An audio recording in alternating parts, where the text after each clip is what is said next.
प्रिय विद्यार्थियों, गायत्री कॉलेज सांचौर की ऑनलाइन क्लासेस में आपका स्वागत है।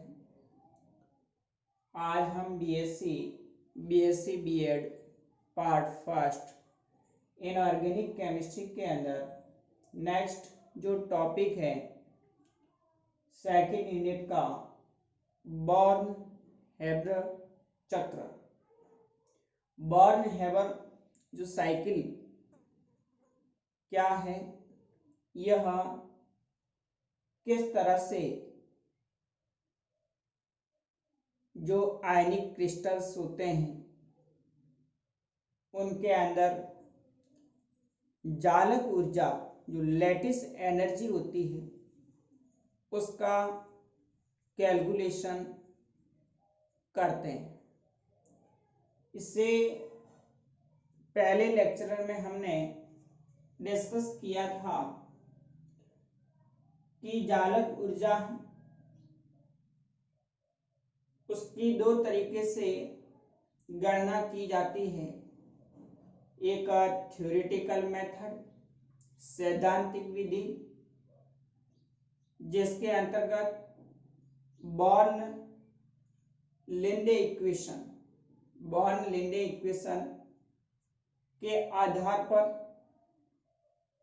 एक इक्वेशन है जिससे हम जालक ऊर्जा को कैलकुलेट कर सकते हैं। U equal to minus N A Z plus Z minus A square A upon 4 pi epsilon R into 1 minus 1 upon N. इस इक्वेशन के आधार पर जालक ऊर्जा की गणना की जाती है। उसके बाद हमने जालक ऊर्जा को प्रभावित करने वाले कारक कौन कौन से फैक्टर्स हैं जो लैटिस एनर्जी को इफेक्ट करते हैं, जिसमें आयनों पर आवेश, आयनों का आकार और आयनिक क्रिस्टल का संकुलन तथा इलेक्ट्रॉनिक विन्यास, जो आयनिक क्रिस्टल में आयंस होते हैं उनका इलेक्ट्रॉनिक विन्यास, इन पर लैटिस जो एनर्जी जालक ऊर्जा है डिपेंड करती है।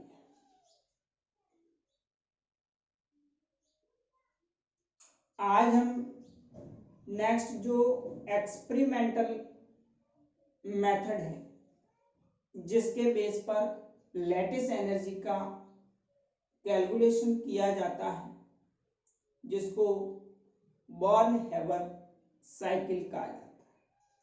यह सबसे पहले 1919 में बॉर्न हेबर द्वारा दिया गया। बॉर्न हेबर जो साइकिल है वो थर्मोडायनेमिक प्रोसेस पर आधारित है। उष्मागतिक जो चक्र है उस बेस पर यह आधारित होता है। यानी जो आयनिक क्रिस्टल का फॉर्मेशन होता है तो ये कई स्टेप्स के थ्रू होता है। उसके बाद में विभिन्न स्टेप के थ्रू, जैसे हम थर्मोडायनेमिक्स में हेस नियम पढ़ते हैं, उसी बेस पर इसमें भी जो आयनिक क्रिस्टल्स होते हैं उनका निर्माण होता है। तो यहाँ पर बॉर्न हेबर ने थर्मोडायनेमिक बेस पर किस तरह से आयनिक क्रिस्टल का निर्माण होता है, यानी उस आयनिक क्रिस्टल के फॉर्मेशन से जो जालक ऊर्जा मुक्त होती है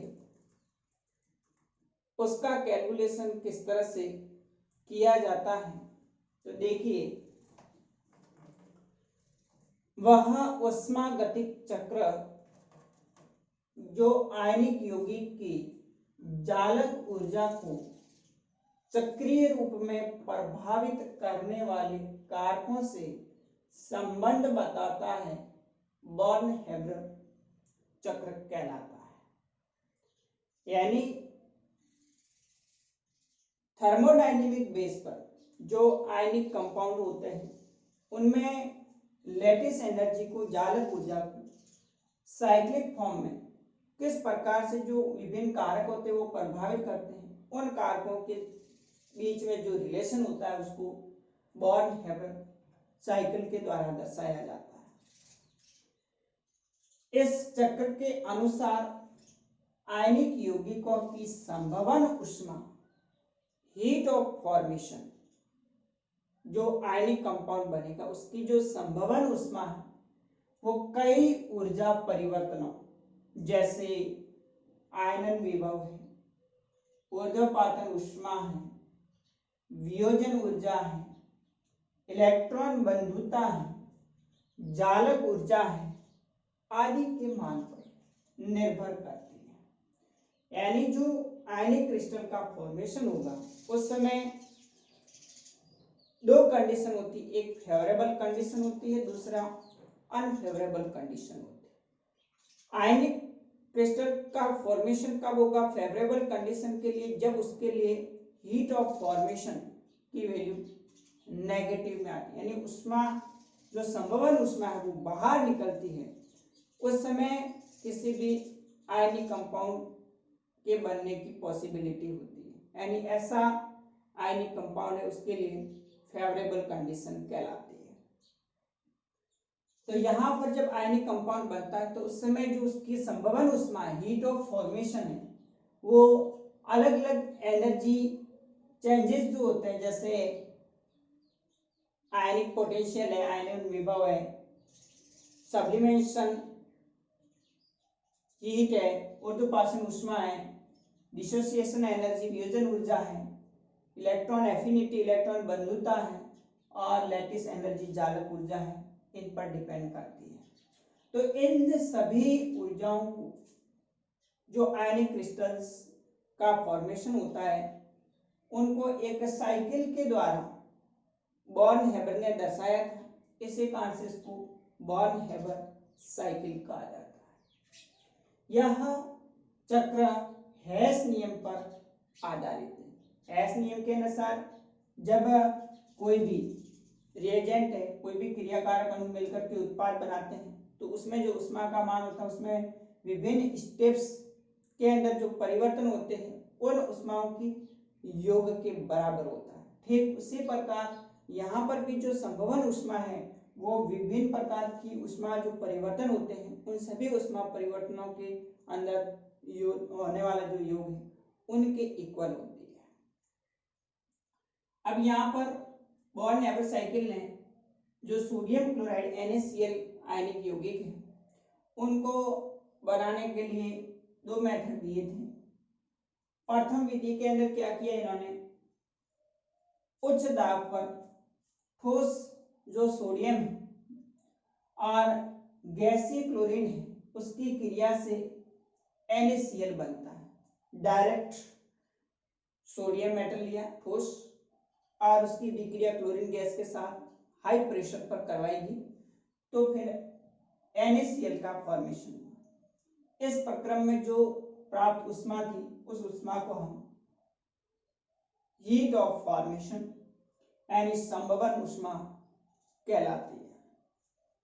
यहाँ पर इक्वेशन है Na प्लस RCl2, ये सॉलिड में सोडियम और क्लोरीन गैस उच्च दाब पर विक्रिया करके NaCl सोडियम क्लोराइड जो आयनिक क्रिस्टल है उसका निर्माण हुआ, प्लस इसके साथ जो ऊष्मा निकली है delta HF heat of formation -98.2 kilo calorie प्रति मोल। यानी इस सोडियम धातु और क्लोरीन गैस की उच्च दाब पर अभिक्रिया से NaCl बनने के प्रक्रम में -98.2 किलो कैलोरी प्रति मोल ऊष्मा है वो बाहर निकलती है, तभी ये NaCl जो आयनिक यौगिक है उसका फॉर्मेशन होता है। अब इसको दूसरी विधि के अंदर बॉर्न हेबर ने एक साइकिल के द्वारा रिप्रेजेंट किया गया कि किस प्रकार से स्टेप बाय स्टेप NaCl का फॉर्मेशन होता है। तो इसमें उन्होंने सबसे पहले जो सोडियम धातु है सॉलिड फॉर्म में, उस सॉलिड फॉर्म से उसको गैसीय फॉर्म में परिवर्तित करने के लिए हीट किया गया, जिसको हम ऊर्ध्वपातन ऊष्मा कहा जाता है। ठोस को सीधे गैस में परिवर्तित करना सब्लिमेशन एनर्जी होती है।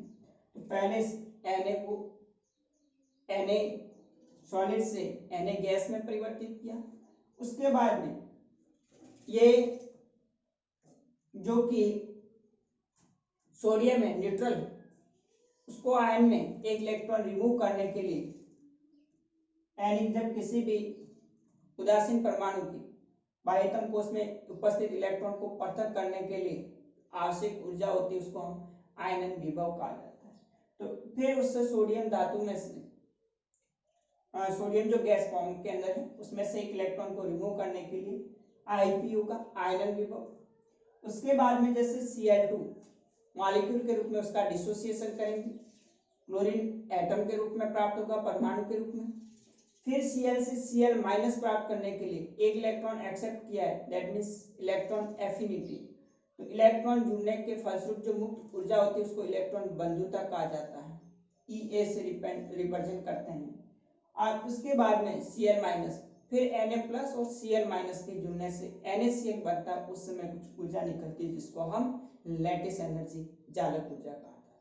तो इस प्रकार से sublimation energy, IP dissociation energy, electron affinity और लैटिस एनर्जी, इन सब का योग किसके इक्वल होगा, संभवन ऊष्मा डेल्टा H F के इक्वल होता है। इस प्रकार से जो आयनिक क्रिस्टल के बनने का जो साइकिल उसको हम बॉर्न हेबर साइकिल कहा जाता है। देखिए नेक्स्ट दूसरा मेथड है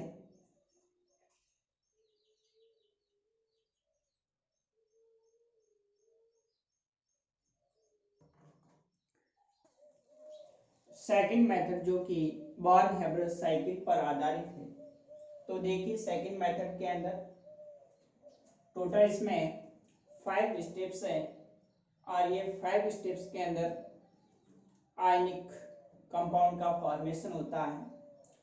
सबसे पहले देखिए फर्स्ट स्टेप, प्रथम पद के अंदर सोडियम धातु का पहले ऊर्ध्वपातन किया जाता है, सब्लिमेशन करते हैं। तो यहाँ पर सोडियम है वो सॉलिड फॉर्म में होता है, तो इस सॉलिड फॉर्म से पहले उसको गैसेस फॉर्म के अंदर परिवर्तित किया जाता है। तो सॉलिड फॉर्म से गैसेस फॉर्म में परिवर्तित करने के लिए आवश्यक जो ऊष्मा होती है उसको हम ऊर्ध्वपातन ऊष्मा कहा जाता है। सब्लिमेशन ऐसे रिप्रेजेंट करेंगे।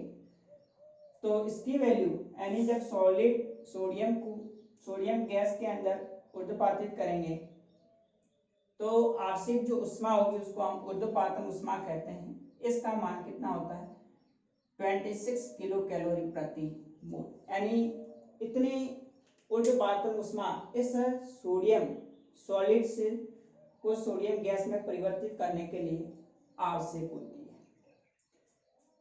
फिर दूसरे स्टेप के अंदर जो सोडियम गैसेस फॉर्म के अंदर है उस सोडियम परमाणु धनायन में परिवर्तित होता है, पहले सॉलिड से गैस फॉर्म में, उसके बाद में इस सोडियम परमाणु को सोडियम आयन के अंदर यानी सोडियम धनायन में परिवर्तित किया जाता है। तो सोडियम धनायन में परिवर्तित करने के लिए इसमें से एक इलेक्ट्रॉन हम रिमूव करते हैं। एक इलेक्ट्रॉन निकलने के बाद में ये सोडियम से सोडियम प्लस धनायन बन जाएगा।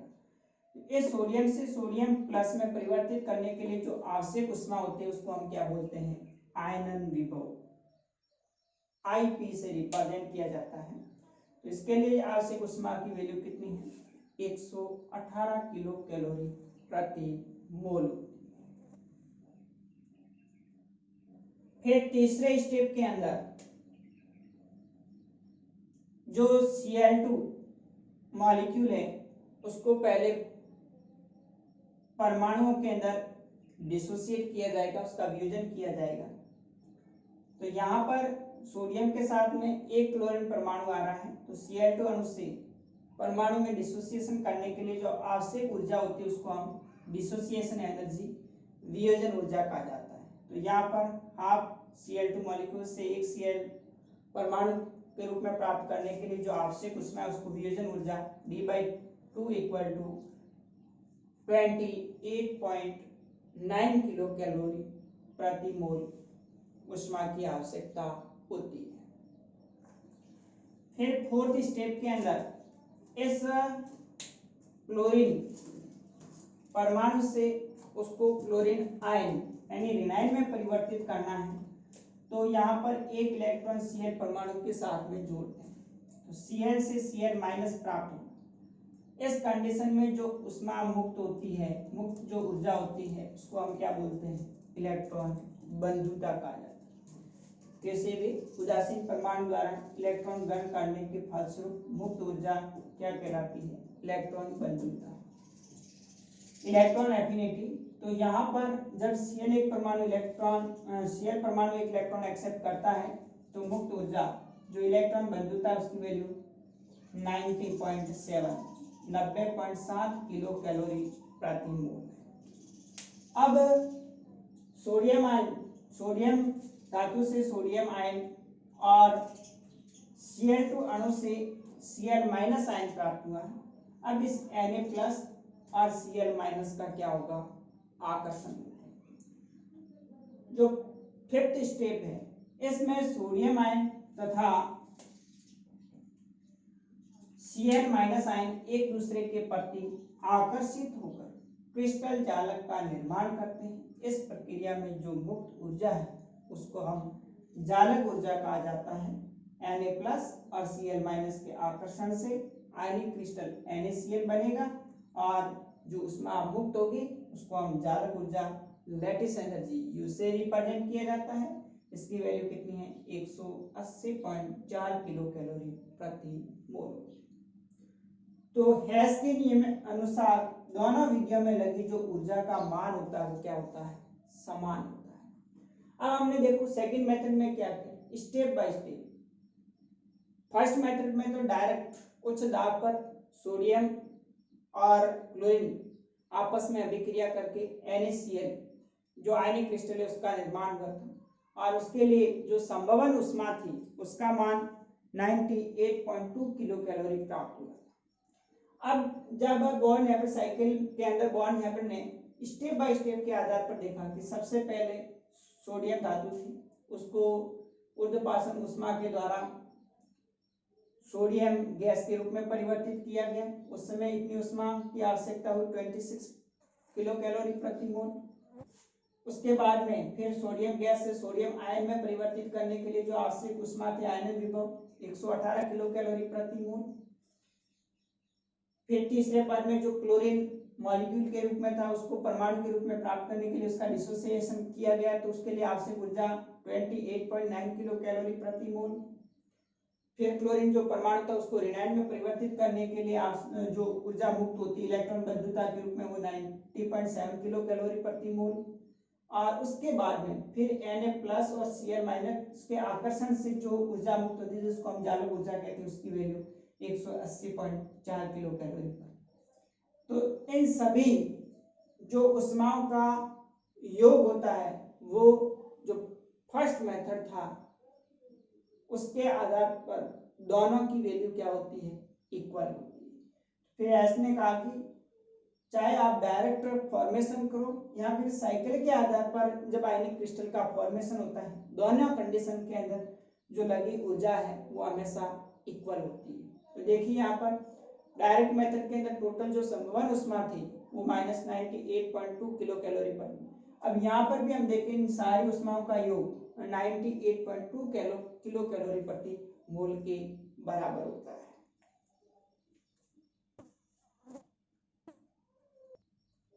तो देखिए टोटल जो संभवन ऊष्मा है उस टोटल संभवन ऊष्मा का मान -ΔHF equal to sublimation energy जो अभी अपन ने स्टेप बाय स्टेप पढ़ा उसके according plus dissociation energy plus आयनन विभव minus electron affinity minus you.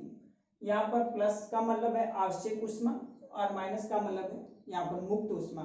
जैसे इलेक्ट्रॉन बंधुता और जालक ऊर्जा होती है उसके लिए अपने माइनस साइन है, यहाँ पे ऊर्जा मुक्त होती है उसके लिए माइनस, जो ऊर्जा आवश्यक होती है उसके लिए प्लस साइन को रिप्रेजेंट करेंगे।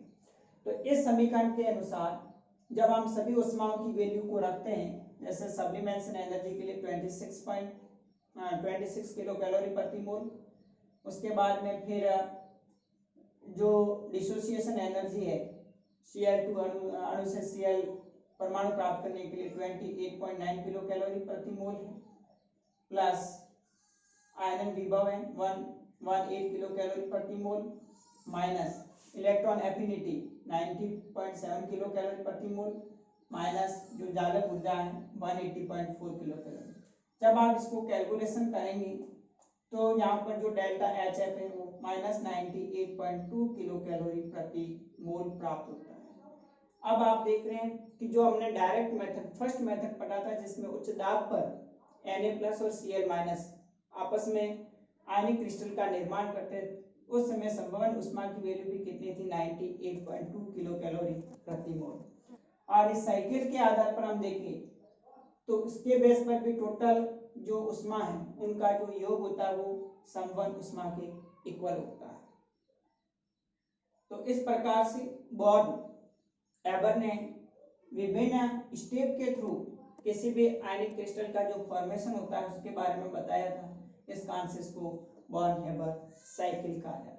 अब देखिए इसको साइकिल के रूप में कैसे रिप्रेजेंट किया जाता है।